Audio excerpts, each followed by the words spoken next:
ನಮಸ್ಕಾರ, ನೀವು ನೋಡ್ತಾ ಇದ್ದೀರಾ ರಿಪಬ್ಲಿಕ್ ಕನ್ನಡ. ನಾನು ಚೈತ್ರ ಹರೀಶ್. ಕರ್ನಾಟಕ ಎಕ್ಸ್‌ಪ್ರೆಸ್ ನಲ್ಲಿ ಯಾವೆಲ್ಲ ಸುದ್ದಿಗಳಿದೆ ಒಂದೊಂದಾಗಿ ನೋಡೋಣ ಬನ್ನಿ. ವಾಲ್ಮೀಕಿ ನಿಗಮ ಹಗರಣ ತನಿಖೆಗೆ ಸಿಬಿಐ ಎಂಟ್ರಿ ಕೊಡುವ ಸಾಧ್ಯತೆ ಇದೆ.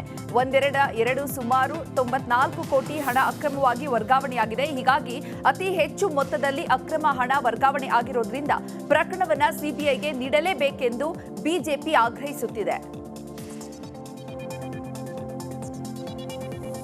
2023ರ ಚುನಾವಣೆ ಸಂದರ್ಭ ಜಾಹೀರಾತು ಸೇರಿದಂತೆ ವಿವಿಧ ಹಗರಣಗಳನ್ನು ಆರೋಪಿಸಿ ಬಿಜೆಪಿ ವಿರುದ್ಧ ಸಿಎಂ ಡಿಸಿಎಂ ದೂರು ನೀಡಿದ್ದಾರೆ.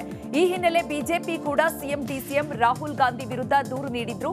ಈ ಸಂಬಂಧ ಇಂದು ಸಿಎಂ 42ನೇ ಎಸಿಎಂಎಂ ಕೋರ್ಟ್ನಲ್ಲಿ ನ್ಯಾಯಾಧೀಶರ ಮುಂದೆ ಹಾಜರಾಗಿದ್ರು. ಇನ್ನು ಬಿಜೆಪಿ ಭ್ರಷ್ಟಾಚಾರ ಆರೋಪದ ಕೇಸ್ ಸಂಬಂಧ ಇದೀಗ ಸಿಎಂ ಡಿಸಿಎಂಗೆ ಜಾಮೀನು ಮಂಜೂರಾಗಿದೆ. 42ನೇ ಎಸಿಎಂಎಂ ಕೋರ್ಟ್ನಿಂದ ನ್ಯಾಯಾಧೀಶರು ಇಬ್ಬರಿಗೂ ಜಾಮೀನು ನೀಡಿದ್ದಾರೆ. ಇನ್ನು ವಾಲ್ಮೀಕಿ ಅಭಿವೃದ್ಧಿ ನಿಗಮದಲ್ಲಿ ಅಕ್ರಮ ಹಣ ವರ್ಗಾವಣೆಯಲ್ಲಿ ಸಚಿವರೇ ಅಕ್ರಮವನ್ನ ಒಪ್ಪಿಕೊಂಡಿದ್ರು. ಇನ್ನು ಕ್ರಮ ಯಾಕಿಲ್ಲ ಎಂದು ಟ್ವೀಟ್ ಮೂಲಕ ಬಿಜೆಪಿ ಕಾಂಗ್ರೆಸ್ ಪಕ್ಷವನ್ನ ತರಾಟೆಗೆ ತೆಗೆದುಕೊಂಡಿದೆ. ಸಿದ್ದರಾಮಯ್ಯನವರೇ ನಾಗೇಂದ್ರ ರಾಜೀನಾಮೆ ಇನ್ನೂ ಯಾಕಿಲ್ಲ? ಅಕ್ರಮದಲ್ಲಿ ನಿಮಗೇನಾದರೂ ಪಾಲು ಬಂದಿದೆಯಾ? ಉತ್ತರಿಸುವಿರಾ ಎಂದು ಬಿಜೆಪಿ ಪೋಸ್ಟ್ ಮಾಡಿ ಪ್ರಶ್ನಿಸಿದ್ದಾರೆ. ವಾಲ್ಮೀಕಿ ಅಭಿವೃದ್ಧಿ ನಿಗಮದ ಅಧಿಕಾರಿ ಚಂದ್ರಶೇಖರನ್ ಆತ್ಮಹತ್ಯೆ ಹಿನ್ನೆಲೆ ಶಿವಮೊಗ್ಗದಲ್ಲಿ ಬಿಜೆಪಿ ಪ್ರತಿಭಟನೆಯನ್ನು ನಡೆಸಿದೆ. ಜಿಲ್ಲಾ ಯುವ ಮೋರ್ಚಾದ ವತಿಯಿಂದ ಮಹಾವೀರ ವೃತ್ತದಲ್ಲಿ ಪ್ರತಿಭಟನೆಯನ್ನು ನಡೆಸಿದ್ದಾರೆ. ಕೂಡಲೇ ಸಚಿವ ನಾಗೇಂದ್ರ ರಾಜೀನಾಮೆ ನೀಡುವಂತೆ ಆಗ್ರಹಿಸಿದ್ದಾರೆ. ವಾಲ್ಮೀಕಿ ನಿಗಮದಲ್ಲಾದ ಅಕ್ರಮ ವರ್ಗಾವಣೆಯನ್ನ ಖಂಡಿಸಿ ಮೈಸೂರಿನ ನಡಿ ಈಗ ಶುರು ಮಾಡೋಣ. ಕೇಸರಿಯಿಂದ ಮನೋಲ್ಲಾಸ ಮನಸ್ಸು ಮತ್ತೇರಿ ಕುಣಿದಾಡಿದೆ ನೋಡು, ಮನಸ್ಸು ಮತ್ತೇರಿ ಕುಣಿದಾಡಿದೆ ನೋಡು. ಕ್ಷಣ ಕ್ಷಣವೂ ಆಚರಿಸಿ ಕೇಸರಿ ಹಬ್ಬ. ವಿಮಲ್ ಬಾಯಲ್ಲಿ ಹೇಳಿ ಕೇಸರಿ. ಬಿಜೆಪಿ ಯುವ ಮೋರ್ಚಾ ಪ್ರತಿಭಟನೆಯನ್ನು ನಡೆಸಿದೆ. ಸಚಿವ ನಾಗೇಂದ್ರರನ್ನ ಸಂಪುಟದಿಂದ ವಜಾಗೊಳಿಸಬೇಕೆಂದು ಆಗ್ರಹಿಸಿದ್ದಾರೆ. ಇನ್ನು ಎಸ್ಐಟಿ ತನಿಖೆ ಮೂಲಕ ಹಗರಣವನ್ನ ಮುಚ್ಚಿ ಹಾಕೋದಕ್ಕೆ ಯತ್ನಿಸಲಾಗ್ತಾ ಇದೆ ಅಂತ ಕಿಡಿಕಾರಿದ್ದಾರೆ.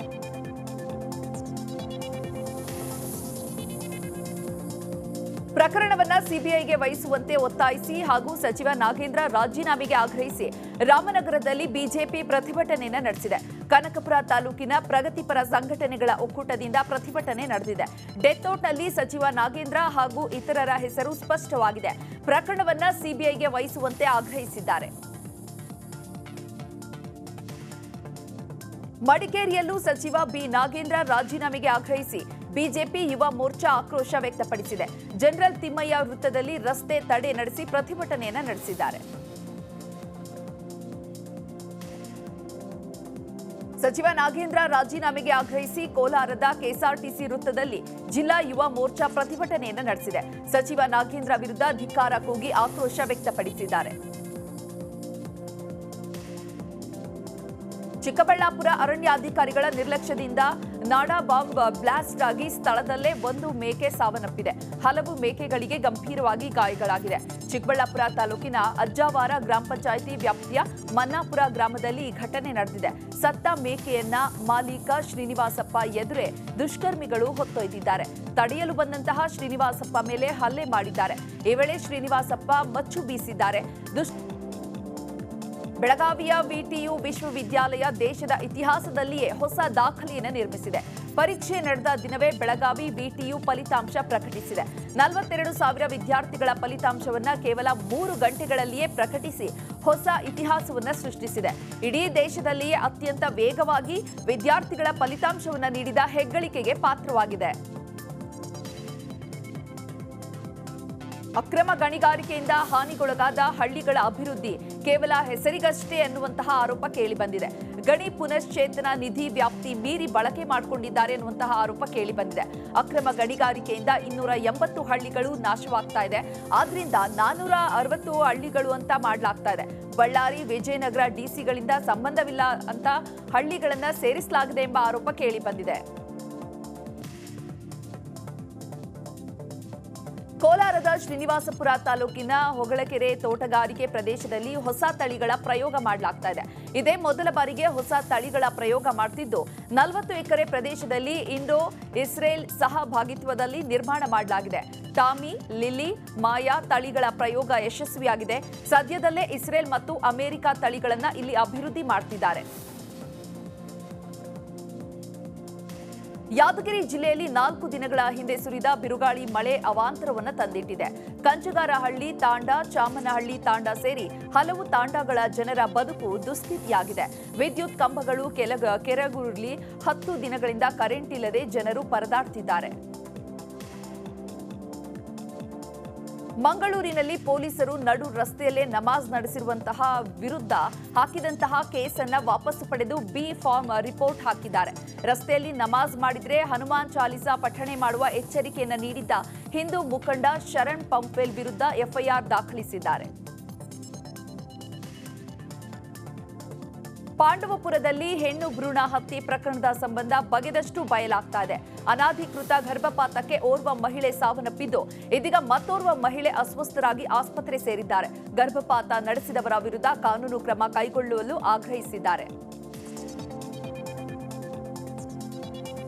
ಪ್ರಯಾಣಿಕನ ಮೇಲೆ ಕೆಎಸ್ಆರ್ಟಿಸಿ ಕಂಡಕ್ಟರ್ ಹಲ್ಲೆ ನಡೆಸಿರುವ ಘಟನೆ ಮಂಡ್ಯ ಜಿಲ್ಲೆಯ ಮದ್ದೂರು ಬಳಿಯ ನಿಡಘಟ್ಟ ಬಳಿ ನಡೆದಿದೆ. ಮೈಸೂರಿನಿಂದ ಬೆಂಗಳೂರಿಗೆ ತೆರಳುತ್ತಿದ್ದಂತಹ ಬಸ್ನಲ್ಲಿ ಯುವಕ ನಿಡಘಟ್ಟ ಬಳಿ ಸ್ಟಾಪ್ ನೀಡುವಂತೆ ಮನವಿ ಮಾಡಿದ್ದಾನೆ. ಆದರೆ ಕಂಡಕ್ಟರ್ ಸ್ಟಾಪ್ ನೀಡೋದಕ್ಕೆ ನಿರಾಕರಿಸಿದ್ದಾರೆ. ಇಬ್ಬರ ನಡುವೆ ವಾಗ್ವಾದ ನಡೆದಿದೆ. ಬಳಿಕ ಕಂಡಕ್ಟರ್ ಪ್ರಯಾಣಿಕನ ಮೇಲೆ ಹಲ್ಲೆ ನಡೆಸಿದ್ದಾರೆ. ಕಂಡಕ್ಟರ್ನ ಈ ವರ್ತನೆಗೆ ಸಹ ಪ್ರಯಾಣಿಕರು ಬೇಸರ ವ್ಯಕ್ತಪಡಿಸಿದ್ದಾರೆ.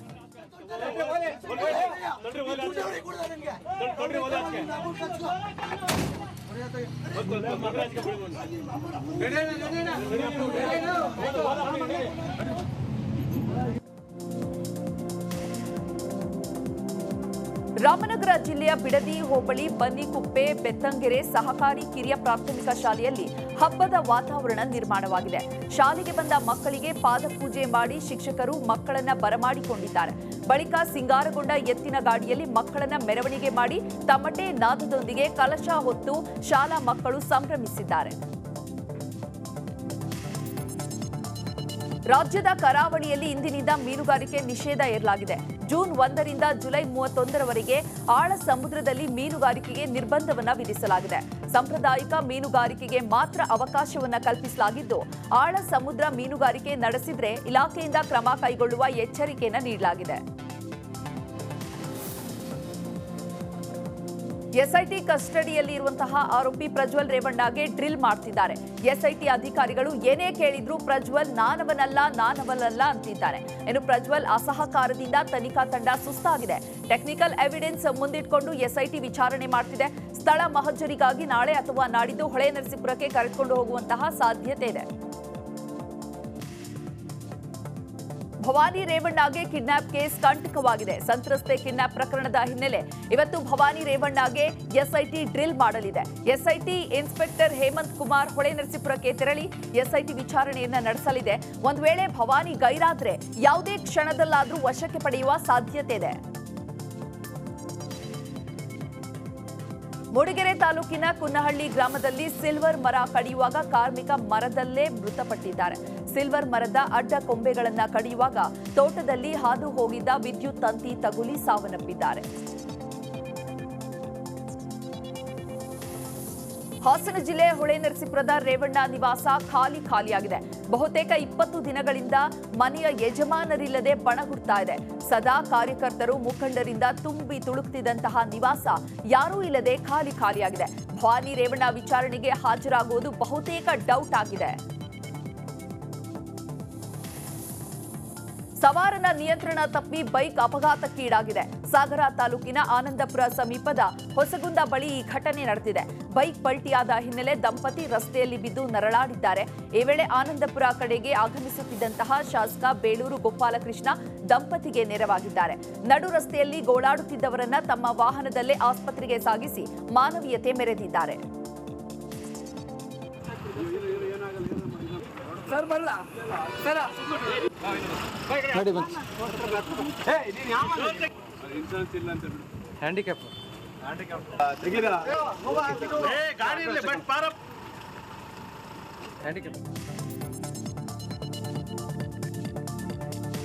ಕಲಬುರಗಿ ಜಿಲ್ಲೆಯ ಹಿರಿಯೂರು ಬಳಿ ಕೆಕೆಆರ್ಟಿಸಿ ಸಾರಿಗೆ ಬಸ್ 2 ಗಂಟೆಗೂ ಅಧಿಕ ಕಾಲ ಕೆಟ್ಟು ನಿಂತಿದೆ. ಕಲಬುರಗಿಯಿಂದ ಬೆಂಗಳೂರಿಗೆ ಹೊರಟಿದ್ದಂತಹ ಬಸ್ ಬೆಳಿಗ್ಗೆ 7 ಗಂಟೆಗೆ ಬೆಂಗಳೂರು ತಲುಪಬೇಕಿತ್ತು. ಆದರೆ ಚಾಲಕ, ನಿರ್ವಾಹಕ ಹಾಗೂ ಅಧಿಕಾರಿಗಳ ನಿರ್ಲಕ್ಷ್ಯಕ್ಕೆ ಪ್ರಯಾಣಿಕರು ಪರದಾಡುವಂತಾಗಿತ್ತು. ನಂಜನಗೂಡು ತಾಲೂಕಿನ ರಾಂಪುರ ಗ್ರಾಮದಲ್ಲಿ 4 ವರ್ಷದ ಗಂಡು ಚಿರತೆ ಸೆರೆಯಾಗಿದೆ. ಚಿರತೆ ಹಾವಳಿಯಿಂದ ಗ್ರಾಮಸ್ಥರು ಆತಂಕದಲ್ಲಿದ್ರು. ಚಿರತೆ ಸೆರೆ ಹಿಡಿಯುವಂತೆ ಅರಣ್ಯ ಇಲಾಖೆಗೆ ಮನವಿಯನ್ನ ಮಾಡಿದ್ರು. ಇದೀಗ ಚಿರತೆ ಸೆರೆಯಿಂದಾಗಿ ನಿಟ್ಟುಸಿರು ಬಿಟ್ಟಿದ್ದಾರೆ.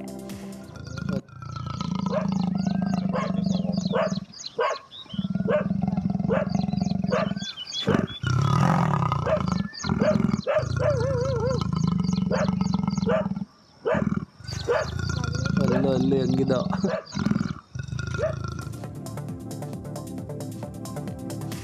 ಕೆರೆಯಲ್ಲಿ ಈಜಲು ತೆರಳಿದ 3 ಮಕ್ಕಳು ಸಾವನ್ನಪ್ಪಿರುವ ದುರ್ಘಟನೆ ಹಾಸನ ಜಿಲ್ಲೆ ಬೇಲೂರು ತಾಲೂಕಿನ ನರಸೀಪುರ ಬೋಬಿ ಕಾಲೋನಿಯಲ್ಲಿ ನಡೆದಿದೆ. ಮೃತ 3 ಬಾಲಕಿಯರು ಒಂದೇ ಮನೆಯವರಾಗಿದ್ದು ಕುಟುಂಬಸ್ಥರಿಗೆ ಬರಸಿಡಿಲು ಬಡಿದಂತಾಗಿದೆ. 10 ವರ್ಷದ ಬಾಲಕಿ ದೀಕ್ಷಾ, 12 ವರ್ಷದ ನಿತ್ಯ ಹಾಗೂ 8 ವರ್ಷದ ಬಾಲಕಿ ಕುಸುಮ ಕೆರೆಗೆ ಈಜಲು ಹೋಗಿದ್ರು. ಈ ವೇಳೆ ಮುಳುಗಿ ಸಾವನ್ನಪ್ಪಿದ್ದಾರೆ. ವಾಲ್ಮೀಕಿ ನಿಗಮದ ಹಣ ಅಕ್ರಮ ವರ್ಗಾವಣೆ ಪ್ರಕರಣದಡಿ 2ರನ್ನ ಪೊಲೀಸರು ಅರೆಸ್ಟ್ ಮಾಡಿದ್ದಾರೆ. ಎಂಡಿ ಪದ್ಮನಾಭ ಹಾಗೂ ಲೆಕ್ಕಾಧಿಕಾರಿ ಪರಶುರಾಮ್ನನ್ನ ಬಂಧಿಸಿದ್ದಾರೆ. ಆರೋಪಿಗಳಿಗೆ ಶಿಕ್ಷೆ ಆಗುವವರೆಗೂ ರಿಪಬ್ಲಿಕ್ ಕನ್ನಡ ಅಕ್ರಮದ ಬಗ್ಗೆ ನಿರಂತರ ವರದಿಯನ್ನ ಬಿತ್ತರಿಸಿತ್ತು. ಹೀಗಾಗಿ ಇದು ರಿಪಬ್ಲಿಕ್ ಕನ್ನಡದ ಬಿಗ್ ಇಂಪ್ಯಾಕ್ಟ್ ಆಗಿದೆ. ಎಸ್ಟಿ ಸಮುದಾಯಕ್ಕೆ ಮೀಸಲಿದ್ದ ಹಣ ದುರುಪಯೋಗ ಪಡಿಸಿಕೊಂಡ ಕಾರಣ ಬಂಧಿಸಲಾಗಿದೆ. ಎಸ್ಟಿ ಸಮುದಾಯದಲ್ಲಿ ನಡೆದ ಹಗರಣಕ್ಕೆ ಸಂಬಂಧಿಸಿ ಚಂದ್ರಶೇಖರ್ ಆತ್ಮಹತ್ಯೆಯನ್ನ ಖಂಡಿಸಿ ಬಿಜೆಪಿ ಪ್ರತಿಭಟನೆಯನ್ನು ನಡೆಸಿದೆ. ಸಚಿವ ನಾಗೇಂದ್ರ ರಾಜೀನಾಮೆಗೆ ಒತ್ತಾಯಿಸಿ ಹೊಸಪೇಟೆಯ ಅಂಬೇಡ್ಕರ್ ವೃತ್ತದಲ್ಲಿ ಬಿಜೆಪಿ ಪ್ರತಿಭಟನೆಯನ್ನು ನಡೆಸಿದೆ. ವಾಲ್ಮೀಕಿ ಅಭಿವೃದ್ಧಿ ನಿಗಮದಲ್ಲಿ ನೌಕರ ಆತ್ಮಹತ್ಯೆ ಮಾಡಿಕೊಂಡಿದ್ದಾರೆ. ಡೆತ್ ಅಲ್ಲಿ ಸಚಿವರ ಹೆಸರನ್ನು ಉಲ್ಲೇಖಿಸಿದ್ದಾರೆ. ತಕ್ಷಣ ಸಚಿವರು ರಾಜೀನಾಮೆಯನ್ನ ನೀಡುವಂತೆ ಆಗ್ರಹಿಸಿದ್ದಾರೆ.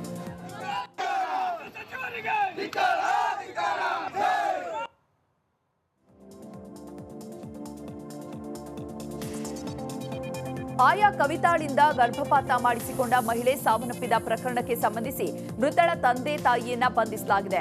ಮೃತ ಸೋನಾಲಿ ಪೋಷಕರಾದ ಸಂಜಯ್ ಗೌಳಿ, ಸಂಗೀತಾ ಗೌಳಿ ಬಂಧಿತ ಆರೋಪಿಗಳಾಗಿದ್ದಾರೆ. ಬಾಗಲಕೋಟೆ ಜಿಲ್ಲೆ ರಬಕವಿ ಬನಹಟ್ಟಿ ತಾಲೂಕಿನ ಮಹಾಲಿಂಗಪುರದಲ್ಲಿ ಮೇ 27ರಂದು ಸೋನಾಲಿ ಮೃತಪಟ್ಟಿದ್ರು.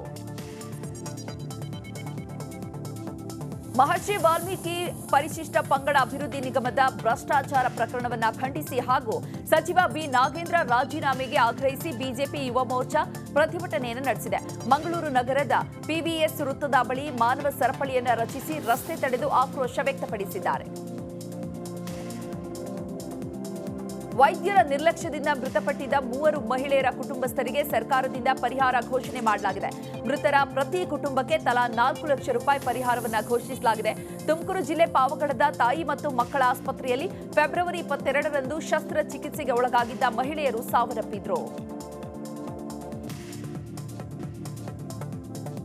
ಕುಂದಾಪುರ ತಾಲೂಕು ಸರ್ಕಾರಿ ಆಸ್ಪತ್ರೆ ವೈದ್ಯಾಧಿಕಾರಿ ವಿರುದ್ಧ ಲೈಂಗಿಕ ಕಿರುಕುಳದ ದೂರು ದಾಖಲಾಗಿತ್ತು. ವೈದ್ಯಾಧಿಕಾರಿ ಡಾಕ್ಟರ್ ರಾಬರ್ಟ್ ರೆಬಲ್ಲೋದಲ್ಲಿ ವಜಾಗೊಳಿಸಲಾಗಿದೆ. ಕಳೆದ 6 ತಿಂಗಳಿನಿಂದ ತಾಲೂಕು ಆಸ್ಪತ್ರೆಯ ಮಹಿಳಾ ಸಹೋದ್ಯೋಗಿಗಳಿಗೆ ಲೈಂಗಿಕ ಕಿರುಕುಳ ನೀಡುತ್ತಿದ್ದಾರೆ ಎನ್ನುವಂತಹ ಆರೋಪ ಕೇಳಿಬಂದಿತ್ತು. ಸಹ ಸಿಬ್ಬಂದಿ ವೈದ್ಯರಿಂದ ದೂರು ಬಂದ ಹಿನ್ನೆಲೆ ಡಾಕ್ಟರ್ ರಾಬರ್ಟ್ನನ್ನ ವಜಾಗೊಳಿಸಿ ಜಿಲ್ಲಾಧಿಕಾರಿ ಡಾಕ್ಟರ್ ದಿವ್ಯಾ ಕುಮಾರಿ ಆದೇಶ ಹೊರಡಿಸಿದ್ದಾರೆ. ರಾಜ್ಯದಲ್ಲಿ ಇಂದಿನಿಂದ ಮದ್ಯ ಮಾರಾಟ ನಿಷೇಧವಾಗಲಿದೆ ಅಂತ ಬೆಂಗಳೂರು ಜಿಲ್ಲಾಧಿಕಾರಿ ಕೆಎ ದಯಾನಂದ ಮಾಹಿತಿ ನೀಡಿದ್ದಾರೆ. 4.5 ದಿನಗಳ ಕಾಲ ಮದ್ಯ ಮಾರಾಟ ನಿಷೇಧಿಸಲಾಗಿದೆ. 5 ದಿನಗಳ ಕಾಲ ಲಿಕ್ಕರ್ ಬ್ಯಾನ್ ಎಂಬ ವಿಚಾರ ಮುಂದಿಟ್ಟುಕೊಂಡು ಮಾಲೀಕರು ಹೈಕೋರ್ಟ್ ಮೆಟ್ಟಿಲೇರಿದ್ದಾರೆ. ಆದರೆ ಮಾನ್ಯ ಉಚ್ಚ ನ್ಯಾಯಾಲಯ ನಮ್ಮ ಆದೇಶ ಎತ್ತಿ ಹಿಡಿದು ಚುನಾವಣೆ, ಮತ ಎಣಿಕೆ ಎರಡೂ ಒಟ್ಟಿಗೆ ಬಂದಿದೆ. ಹೀಗಾಗಿ ಮದ್ಯ ನಿಷೇಧಿಸಲಾಗಿದೆ ಎಂದಿದ್ದಾರೆ. ದೇಶದ ಅತಿ ದೊಡ್ಡ ನೆಟ್ವರ್ಕ್ ನಿಂದ ಮೆಗಾ ಕವರೇಜ್. ದೇಶದ ಮತದಾರನ ಆದೇಶ ಎನ್ಡಿಎಗ ಇಂಡಿ ಒಕ್ಕೂಟಕ್ಕ. ಲೋಕ ಅಖಾಡದಲ್ಲಿ ಗೆಲ್ಲೋದ್ಯಾರು, ಸೋಲೋದ್ಯಾರು.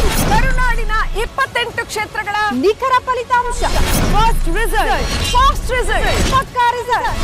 Number 1 election team, number 1 network, number 1 coverage.